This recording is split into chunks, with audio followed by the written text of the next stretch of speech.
vivemos contigo, estamos unidos em tuas mãos, em tuas mãos.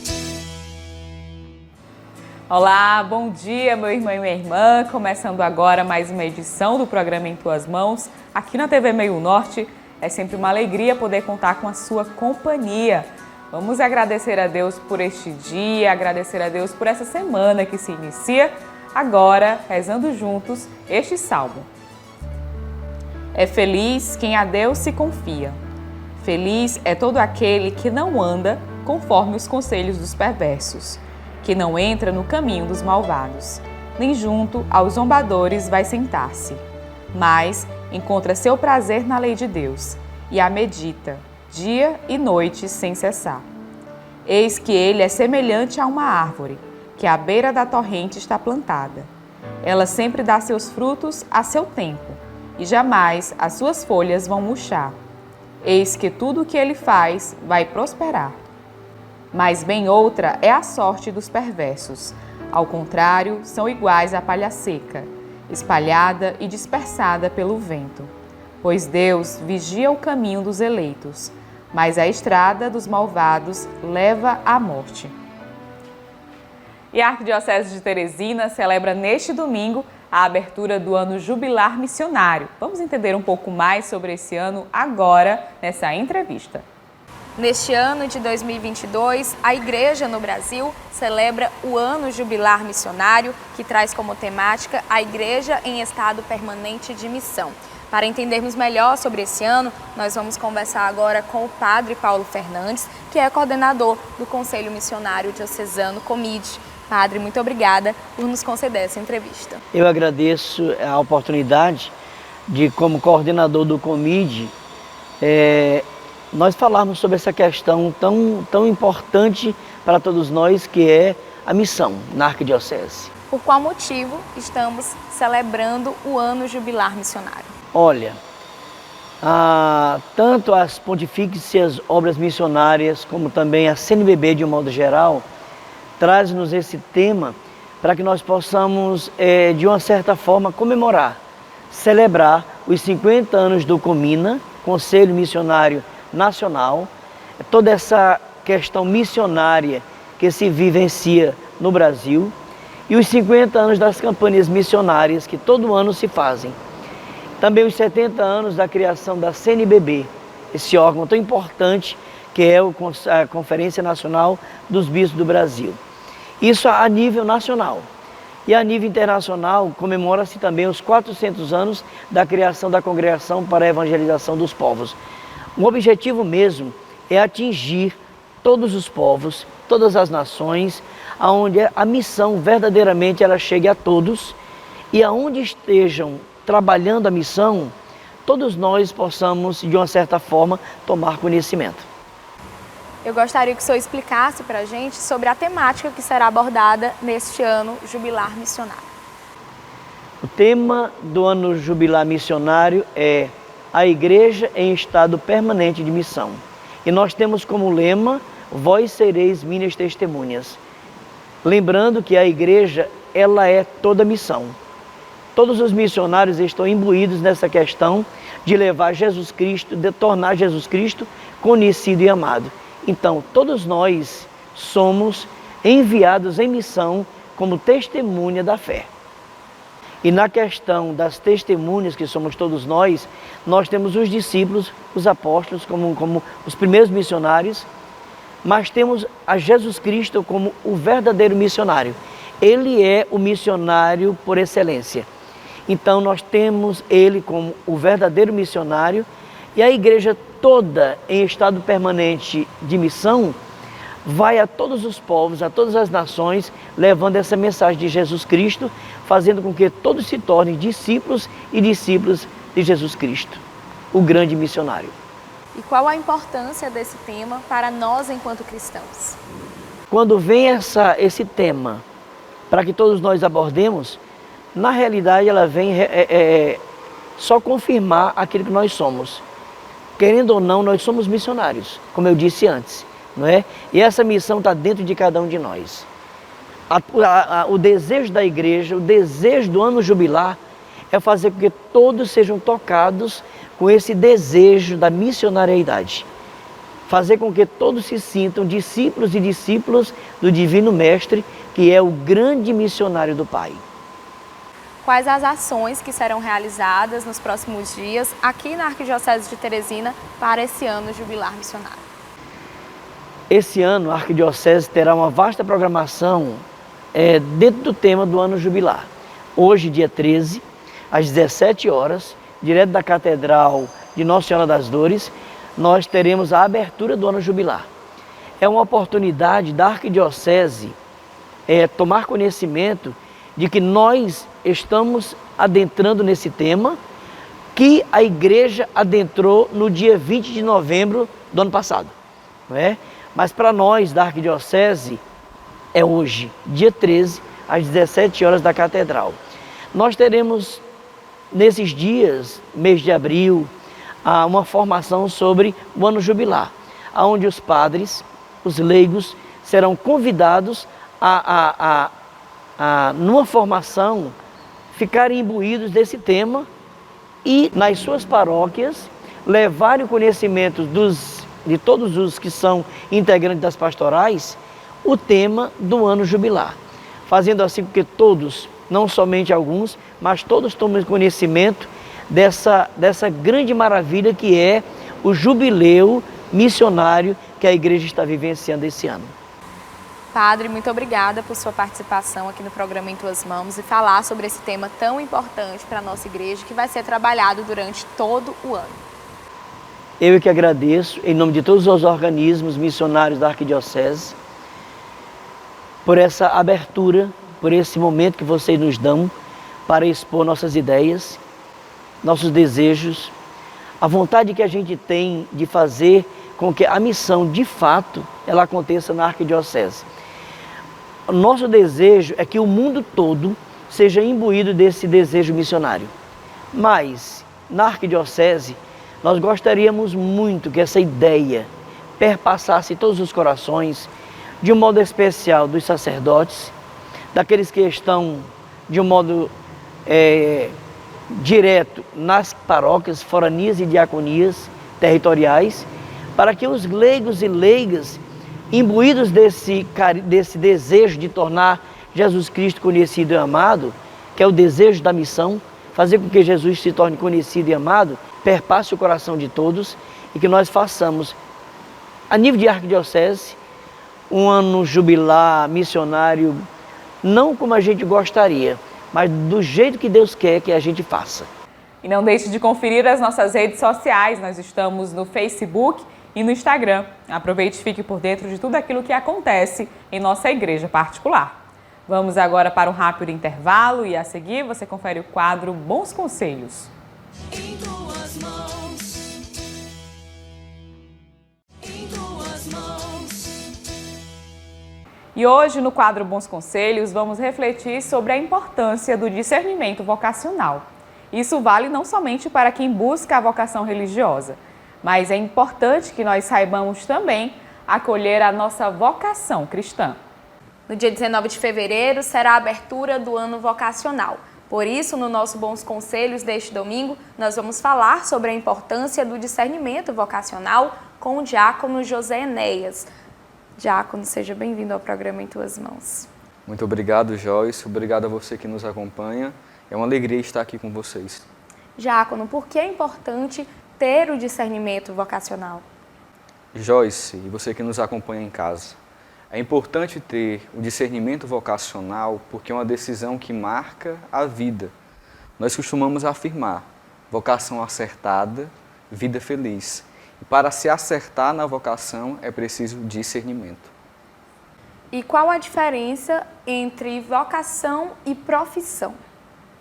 Nós temos um aspecto que diferencia as duas de uma forma muito clara. A profissão eu escolho aquilo que eu vou exercer. A vocação, antes de ser uma opção pessoal, tem alguém que chama antes, que é Deus.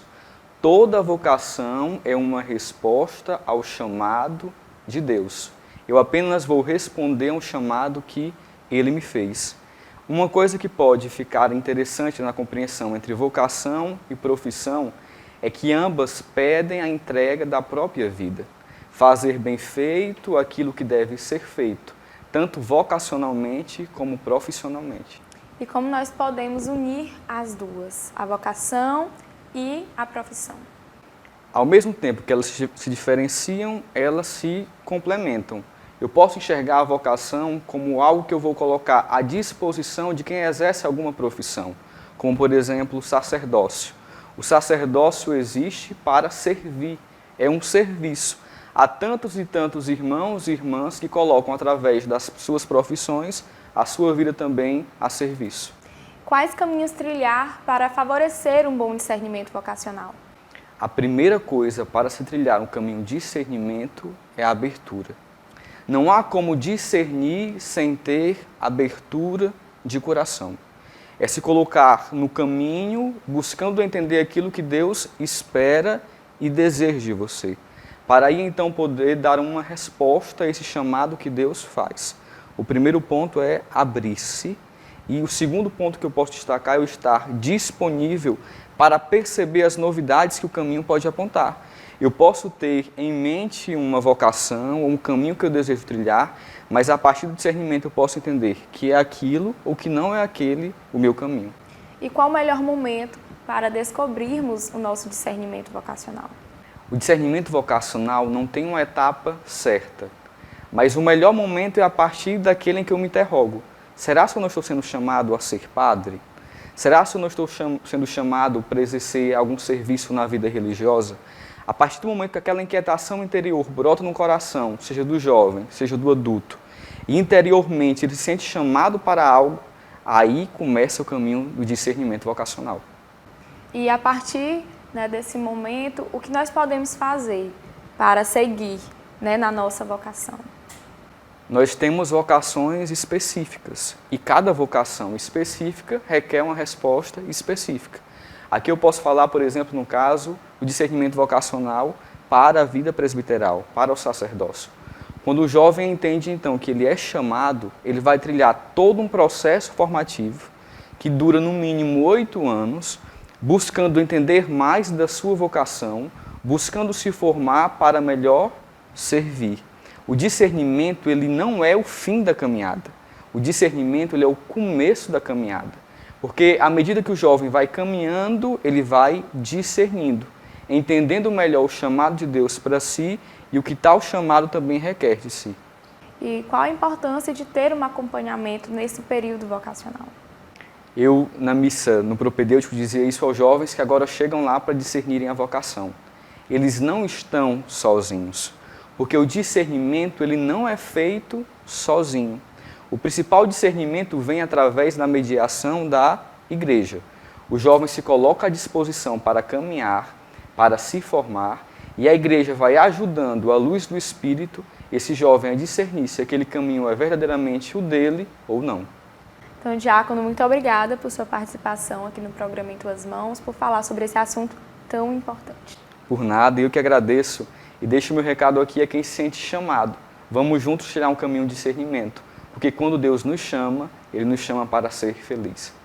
E agora, no quadro Testemunho, vamos conhecer o depoimento do João Vitor, ele que nos relata a sua experiência com o discernimento vocacional.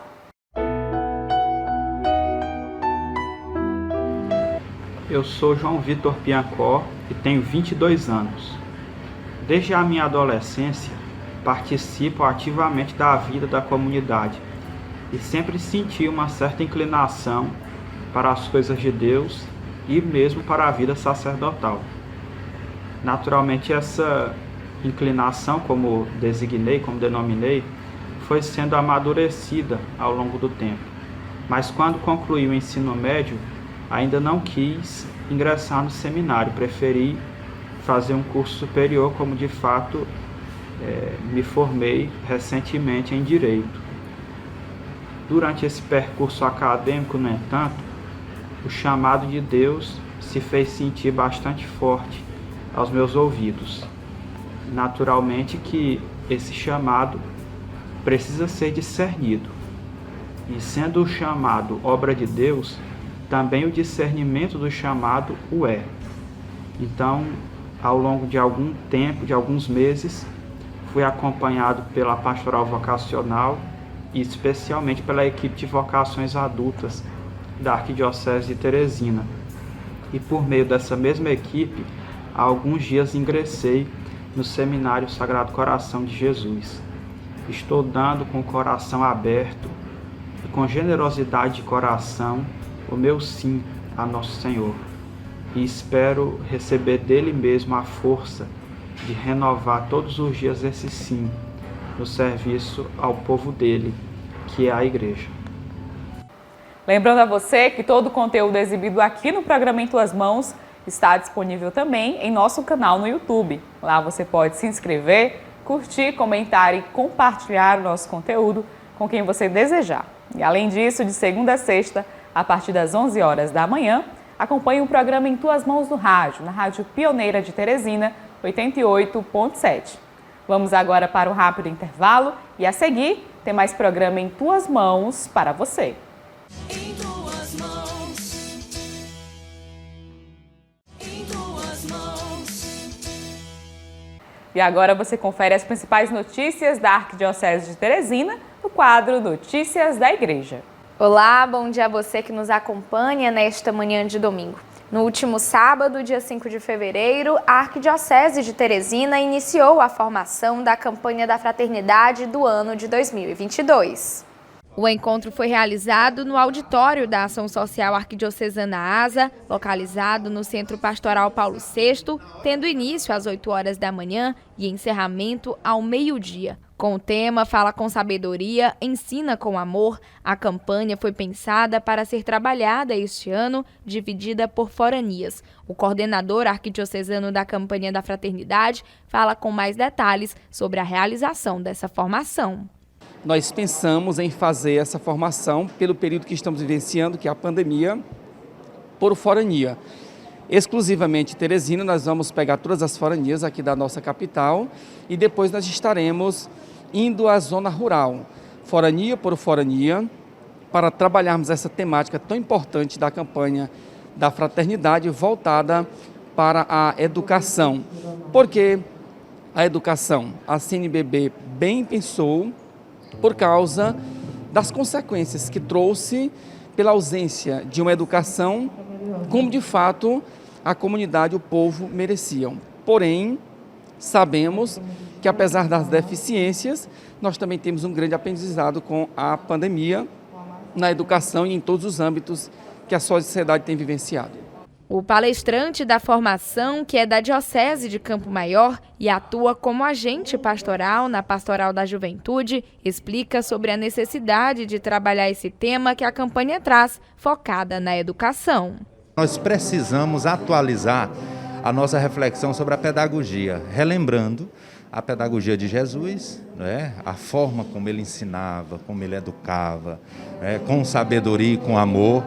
E também no contexto da formação do Pacto Educacional Global, que o Papa Francisco nos convida a nos envolver, considerando a educação como um direito universal e que tem o olhar de formação para o humanismo integral, ou seja, para que a gente possa trabalhar a formação das pessoas, considerando o ser humano na sua integralidade, não é? O homem que é corpo e que é espírito, o homem que tem sua dimensão individual, pessoal, mas tem sua dimensão também comunitária, social e política. Participaram do momento integrantes de paróquias, diaconias, áreas pastorais e das comunidades religiosas em geral que compõem as foranias da capital. Martinha, paroquiana da Igreja Nossa Senhora do Carmo, Forania Norte 2, que esteve presente no evento, conta qual a importância dessa formação, tanto para ela quanto para toda a igreja. A importância é levar o conhecimento, né, do tema, que é tão bonito, sobre a educação, num momento tão desvalorizado, e disseminar esse conhecimento para os nossos paroquianos, né? Aquelas pessoas que servem, que estão lá no dia a dia, né? Que realmente seja um tema bem discutido, bem trabalhado, para esse ano de 2022, né, que é um grande desafio, tanto como igreja, como comunidade, como paróquia. Araci, da Paróquia Cristo Libertador, fala qual é o seu principal objetivo em vivenciar esse momento de formação da campanha da fraternidade. É uma renovação, é uma continuidade do nosso trabalho missionário e nós somos gratos a Deus por isso, porque a gente aprende com sabedoria e com amor. E a gente pode partilhar com os nossos irmãos cada experiência nova. A abertura oficial da campanha da fraternidade será no dia 5 de março, na paróquia do Promorá, Santa Luzia, com missa presidida por Dom Jacinto Brito. O ano letivo no Seminário Propedêutico São João Paulo II teve início no sábado, dia 5 de fevereiro, com celebração presidida pelo arcebispo de Teresina, Dom Jacinto Brito.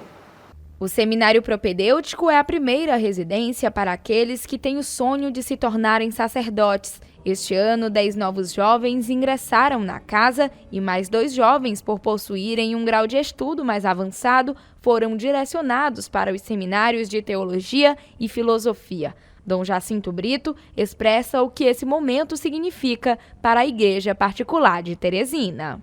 Olha, esse momento é para nós um momento de alto significado.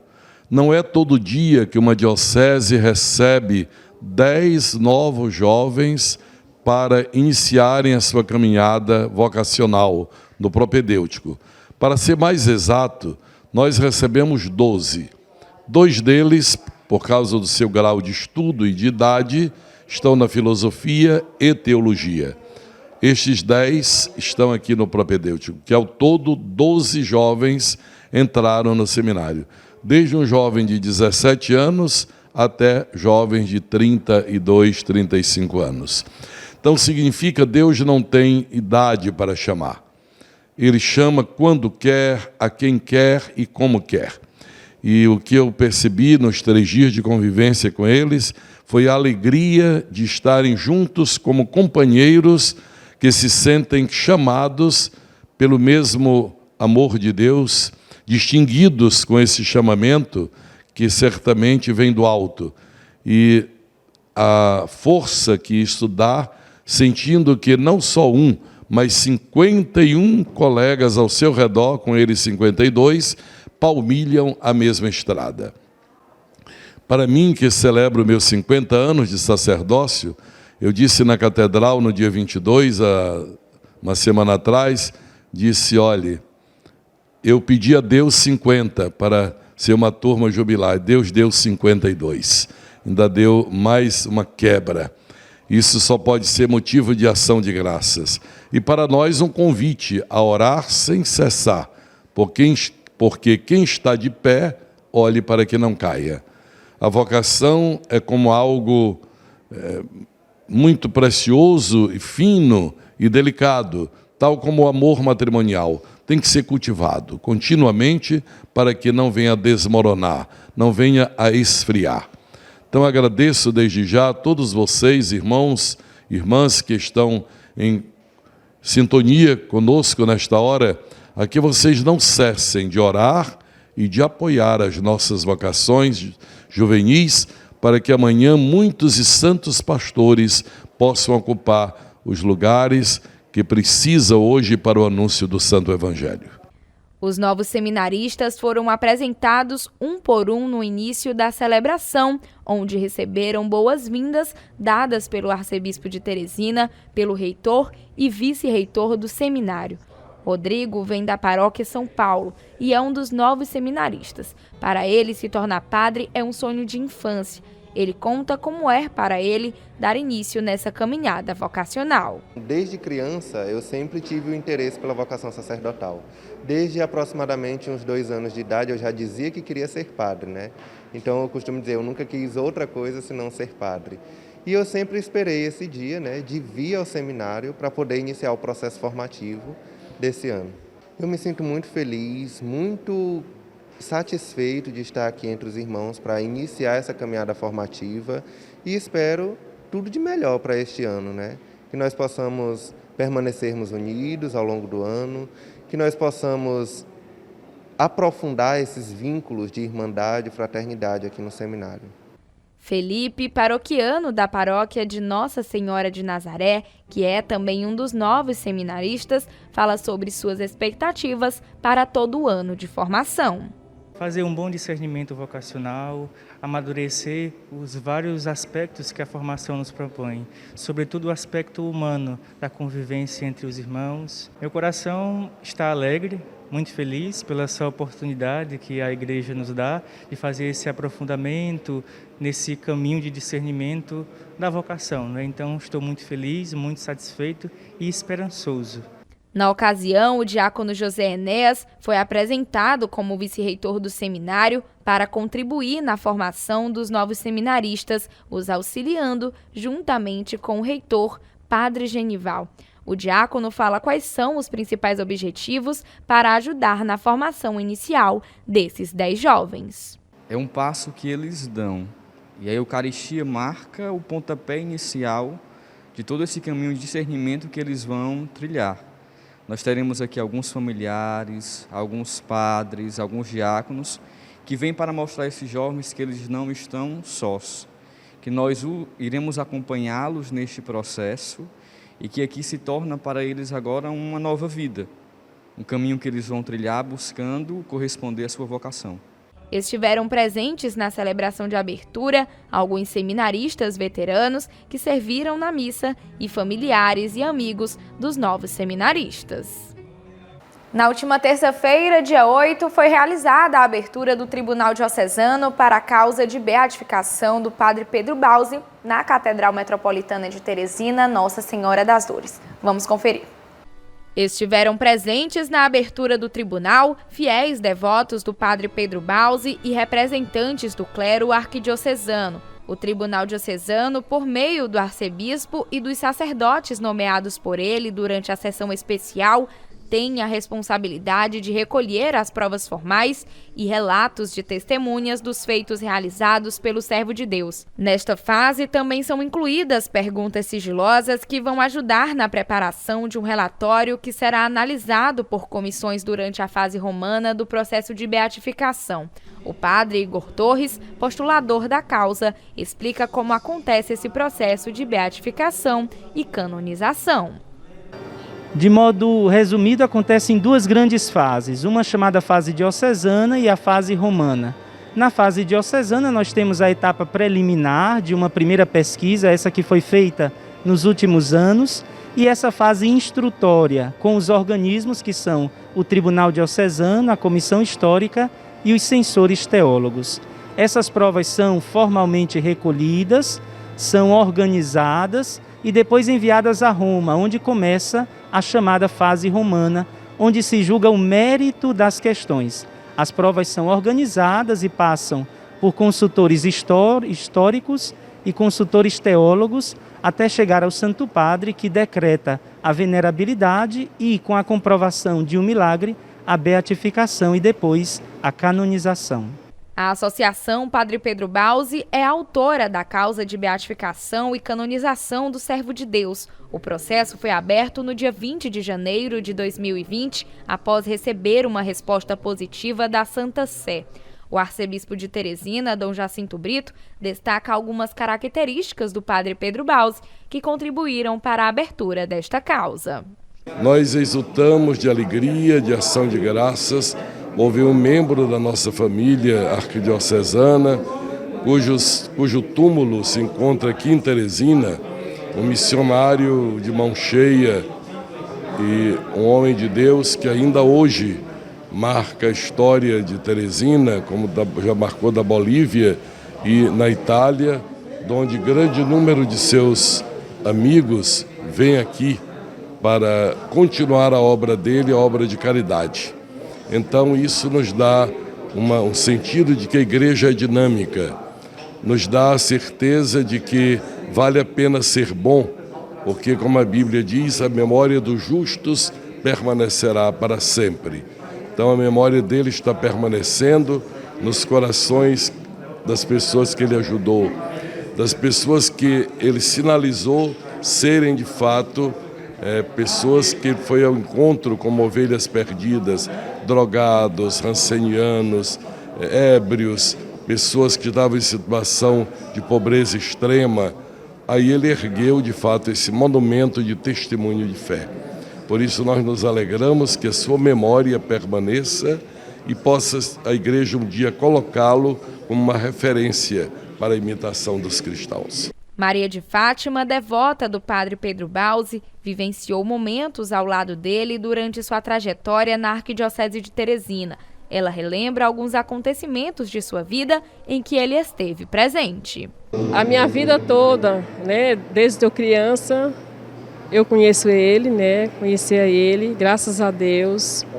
E minha caminhada, a minha vida espiritual, eu devo todos os ensinamentos, foi ele que me ensinou, graças a Deus. Eu casei, foi ele que fez o meu casamento, a minha primeira comunhão, a minha crisma, né?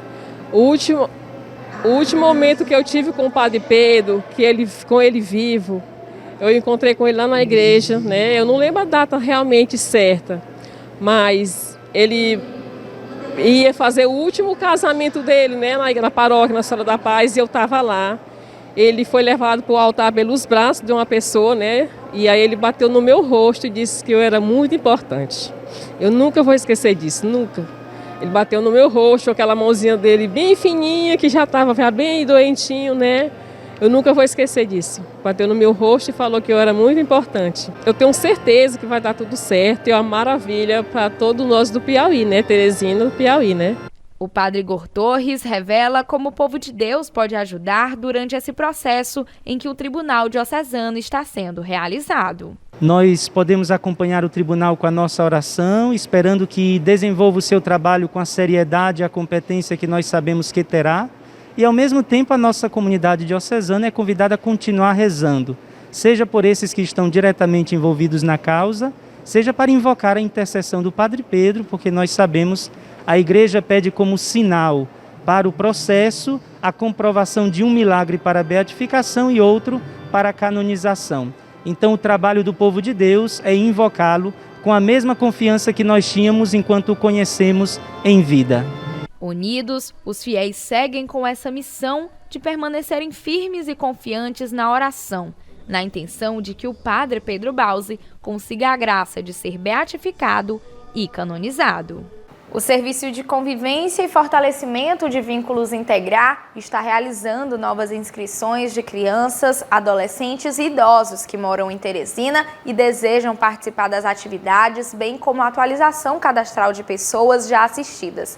O Integrar é desenvolvido pela Ação Social Arquidiocesana ASA desde o ano de 2008, em parceria com a Prefeitura Municipal de Teresina, e visa proporcionar a socialização e a convivência comunitária entre os acolhidos.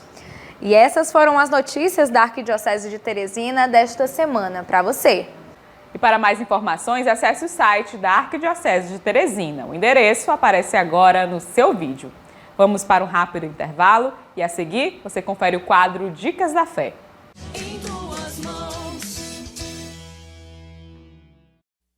Venha conhecer as novas instalações da Livraria Nova Aliança, que está com estrutura renovada para te receber. Aqui você encontra livros, imagens, artigos religiosos, arte sacra, objetos litúrgicos e muito mais. Localizada na Rua Olavo Bilac, 1259, no centro, telefone 3221-6793.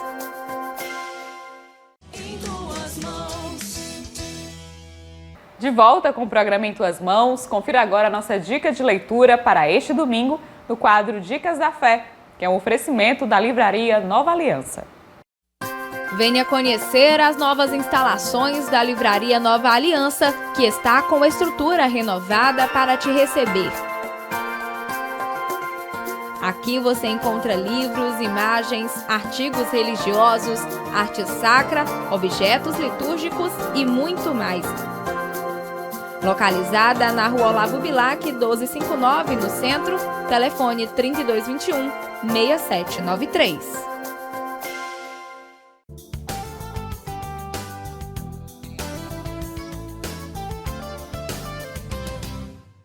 E hoje a nossa dica da fé para você é o livro Conhecer a Fé que Professamos, do autor Padre Tiago Fatini, da editora Vozes. Conhecer a Fé que Professamos é um livro escrito para todo cristão que quer se aprofundar um pouco mais na fé professada pela Igreja Católica Apostólica Romana, em poucas páginas e numa linguagem acessível a todos, através da interpretação de textos bíblicos e de histórias preservadas pela tradição da Igreja. O livro busca apresentar temas fundamentais e essenciais para a vivência da fé cristã. A criação do mundo, o tempo e espaço, a escolha e o chamado dos discípulos missionários, o ministério da fé celebrado pela liturgia, dentre outros temas, são abordados neste livro que surpreenderá e encantará todo leitor, estimulando ao aprofundamento e conhecimento da história e riqueza da fé professada pela Igreja Católica. E essa é a nossa dica da fé deste domingo para você. Aproveite e garanta o seu livro e tenha uma boa leitura. E agora, no quadro Artista da Fé, vamos conhecer a história do Anderson Brendo, ele que confecciona ícones católicos. O artista Anderson não foi criado em um ambiente familiar religioso. Os pais não eram de frequentar a igreja e, consequentemente, isso fez com que ele também não frequentasse. A única pessoa da sua família que era muito católica era a sua avó. E por mais que ela o incentivasse a ir às missas, ele sempre recusava o convite. Sua avó era muito devota de Nossa Senhora Aparecida e sempre falava que quem era devota da santa ia para o céu nesse dia. Em 2016, no dia 12 de outubro, ela faleceu. E para Anderson, seu testemunho de fé começou nesse dia. Ele conta com detalhes sobre esse momento da sua vida. A minha avó, né, nesse local que a gente está aqui, nesse quarto, ela rezava muito, porém eu tinha uma vida muito obscura, uma vida mudando, né, uma vida muito ruim mesmo. E ela rezava, e eu não dava nenhuma bola, né, eu desdenhava às vezes. Ela estava rezando aqui, eu perguntava, pai, para que tá fazendo isso? Rezando com imagem, enfim. E quando ela falava assim para mim, né, que quem era devoto de Nossa Senhora Aparecida ia para o céu no dia de Nossa Senhora Aparecida. E eu desenhava disso. E ela foi para o céu, né, no dia 12 de outubro de 2016. E daí começou a minha história com Nossa Senhora Aparecida e com a igreja. Senti muito, né, a perca da minha avó. Apesar de ser uma pessoa que não era tão próximo com ela, estava aqui todo dia. Ela dentro da minha casa, mas eu não estava aqui, mas eu senti muito. E um amigo, né, fez o convite para mim vivenciar um encontro de jovens. Porém, eu não queria ser um jovem da igreja, eu não queria de jeito nenhum ser um jovem da igreja. Eu achava muito pai, eu tinha vergonha de passar na esquina aqui de casa, que a igreja é muito próxima, com a Bíblia, né? Eu falava, não, eu nunca vou passar com a Bíblia aqui, porque eu ia deixar minha avó lá na igreja para missa, mas retornava para casa e não entrava na igreja.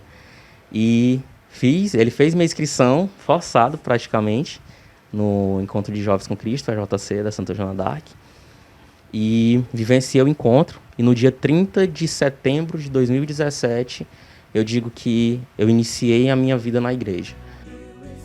A partir de então, Anderson passou a frequentar a igreja e vivenciar importantes momentos que fizeram com que sua fé se fortificasse. O que antes para ele era vergonhoso, passou a ser motivo de orgulho. Ele destaca um dos momentos que o marcou bastante e que tem relação com sua avó. Eu tive uma visualização da minha avó muito feliz e ela falava que eu ia iniciar a minha vida e que eu ia honrar todo o sangue de Cristo derramado na cruz. E desde então, eu venho honrando isso, eu venho pedindo isso, né? Senhor, eu creio, mas aumenta a minha fé. Desde então eu decidi mudar minha vida, ir para a igreja, entrei no grupo de jovens, logo após conheci a Renovação Carismática a convite de uma amiga, né? Gostei muito, ela me convidou, me botou para tocar carrom, porque como eu já tocava em banda, né? E hoje eu entrego esses meus dons para Deus, né? E eu toco bateria no grupo, sou do Ministério de Pregação, do Ministério de Músicas e coordeno a liturgia do EJC, né?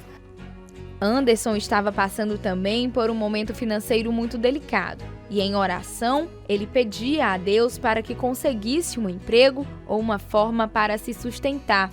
E depois de muito procurar, o artista viu a possibilidade de iniciar a produção de ícones católicos. O que me motivou, né? Eu em oração, eu passava por um momento muito angustiante de desemprego, e eu em oração sentia Deus falou comigo que eu tinha que evangelizar, né? Uma forma de evangelizar. Porém, eu não sabia como evangelizar. E aí, eu conversando com minha companheira, eu falei para ela que queria fazer um curso que eu vi na internet, um curso de quadro, né? E ela disse que, não, sim, eu te apoio, bora comprar esse curso. Porém, a gente não tinha dinheiro, eu ficava muito angustiado com isso, e eu adquiri o curso. E quando eu adquiri, na mesma hora veio essa ideia, porque eu vi na internet uns quadros católicos, né? E aí eu lembrei, então eu vou evangelizar dessa forma. E eu iniciei fazendo os ícones, né? No início era bem simples, a coisa bem... muito simples mesmo. E eu dei de presente para uma amiga minha, que não era para divulgar, e ela divulgou num grupo, né? Dizendo que estava vendendo, e começaram a pedir. E vinham pessoas dando críticas construtivas para melhorar, e aí eu fui melhorando, mas é uma forma que eu achei de evangelizar.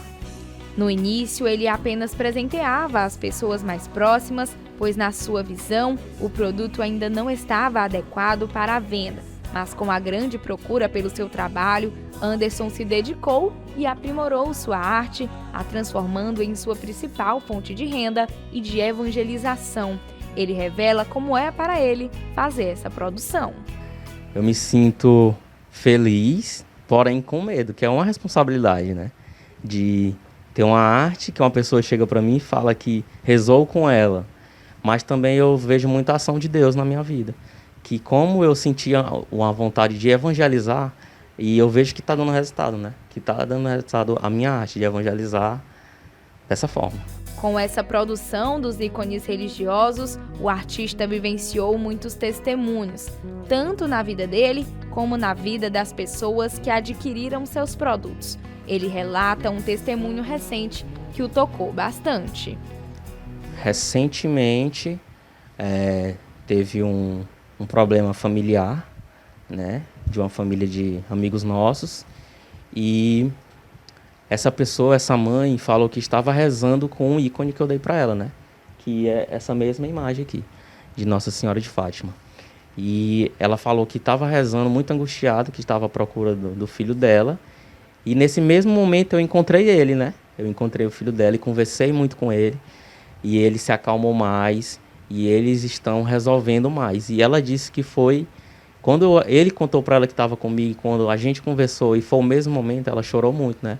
Ela me mandou um áudio chorando muito, dizendo que estava rezando com o ícone que eu dei para ela. E eu encontrei ele, né, o filho dela, e aí estão se resolvendo, graças a Deus. Fazer esse trabalho para o artista Anderson significa estar em constante transformação, conhecimento e oração. Me transforma assim no sentido de quando a pessoa faz um pedido de um santo que eu não conheço, né? Eu vou pesquisar e eu começo a estudar sobre o santo que eu tenho que estudar, eu pesquisando. E também, às vezes, quando eu faço e deixo dessa forma aqui, no ponto, e às vezes eu estou muito angustiado com o problema, e quando eu olho, né, para os meus ícones, eu sei que Deus está comigo, e aí eu rezo com eles, entendeu? E foi esta forma que o artista encontrou para se conectar mais com Deus, fortificar sua fé e ainda evangelizar o próximo através do seu trabalho com os ícones. E agora você confere o quadro Palavra do Pastor para este domingo.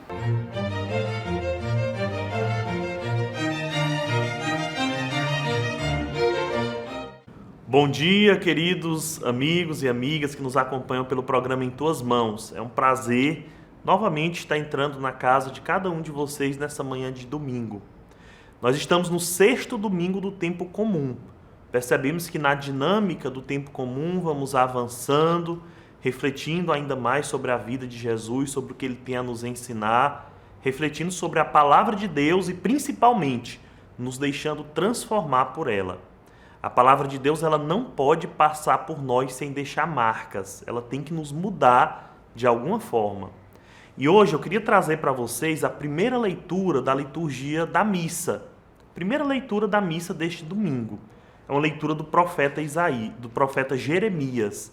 Vamos acompanhá-la com atenção. Leitura do livro do profeta Jeremias.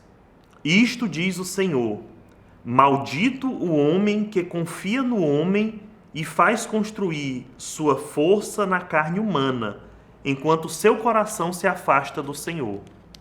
Como os cardos no deserto, ele não vê chegar a floração, prefere vegetar na secura do ermo, em região salobra e desabitada. Bendito o homem que confia no Senhor, cuja esperança é o Senhor. É como a árvore plantada junto às águas. Ele estende as raízes em busca de umidade, por isso não teme a chegada do calor. Sua folhagem mantém-se verde, não sofre míngua em tempo de seca e nunca deixa de dar frutos. Palavra do Senhor. Nós podemos perceber que essa é uma leitura bonita. O profeta Jeremias foi muito profundo nessas suas palavras. Ele, naquele contexto em que ele vivia, ele explicava, né, que se a gente vive desligado de Deus, se a gente vive uma vida totalmente à parte de Deus, e aqui o profeta ele não fala isso à toa, ele fala da realidade que ele vivia naquela época. Nós sabemos tão bem como o profeta Jeremias tantas vezes tentou falar ao povo, chamando esse povo a uma mudança, a uma conversão, chamando esse povo a se reaproximar de Deus. Essa foi toda a vida do profeta. Inclusive, ele teve muitos inimigos, muita gente não gostava dele, ele foi preso, foi torturado, ele apanhou por causa disso, porque ele tentava chamar o povo à realidade, o povo a se reaproximar de Deus. E ele diz, olha, se a gente vive longe dele, a gente não consegue dar fruto, a gente é como uma planta que está no meio do deserto. A qualquer momento ela murcha e seca, ela não consegue produzir. Só que esse contexto do profeta, ele não está tão distante de nós. Eu tenho certeza que se nós prestarmos atenção, se nós olharmos bem, nós vamos perceber que a nossa sociedade hoje, as pessoas hoje, estão iguais ou até piores do que naquela época do profeta Jeremias. Nós temos uma sociedade que é autossuficiente, uma sociedade que prefere não precisar de Deus, uma sociedade que diz que por si só ela basta. Deus não interfere, Deus não precisa existir. É isso que a gente vê hoje. Antigamente existia muito a cultura do ateísmo. O ateísmo era aquela pessoa, o ateu era aquela pessoa que não acreditava em Deus, mas era indiferente a ele. Hoje em dia nós temos crescendo muito dentro da nossa sociedade o antiteísmo, é uma raiva de Deus, uma raiva daqueles que gostam de Deus e que querem se aproximar dele. Então o profeta Jeremias vem nos alertar para isso. Se nós colocamos a nossa esperança única e exclusivamente no homem, nas coisas do homem, se nós colocamos a nossa esperança somente nas coisas materiais, no ter, no poder, pode ter certeza de uma coisa: nós seremos decepcionados com muita facilidade. É por isso que muita gente perde o sentido da sua vida, porque colocou a razão de existir em uma pessoa, em uma coisa, em algum produto que possui. Quando isso passou, quando essa coisa deixou de existir, quando essa pessoa decepcionou, aí aquela criatura perde o sentido da vida. Agora, quando nós colocamos a nossa esperança em Deus, nós nunca seremos decepcionados. E aí tem só um detalhe que é importante a gente perceber. É que o próprio evangelista ele dá uma dica a nós de como é que o homem pode ser feliz. Ele dá o exemplo da casa, né? A casa construída sobre a rocha e a casa construída sobre a areia. Aquela que foi construída nos alicerces de Deus, ela não cai com facilidade. Agora, aquela casa que foi construída sobre valores humanos, facilmente ela vai ruir na primeira tempestade que aparecer. Então, peçamos a Deus que nos dê esse dom da perseverança, esse dom de nunca nos afastarmos dele, de sermos fiéis à sua palavra, de sermos fiéis aos seus princípios. Aí, como disse o Evangelho, nós seremos felizes, bem-aventurados, felizes aqueles que confiam no Senhor. E o programa Em Tuas Mãos deste domingo vai ficando por aqui. Que nós possamos manter a nossa confiança no Senhor e pedir a Ele que abençoe a nossa vida, a nossa semana que se inicia. A você, um excelente domingo e até o próximo programa Em Tuas Mãos.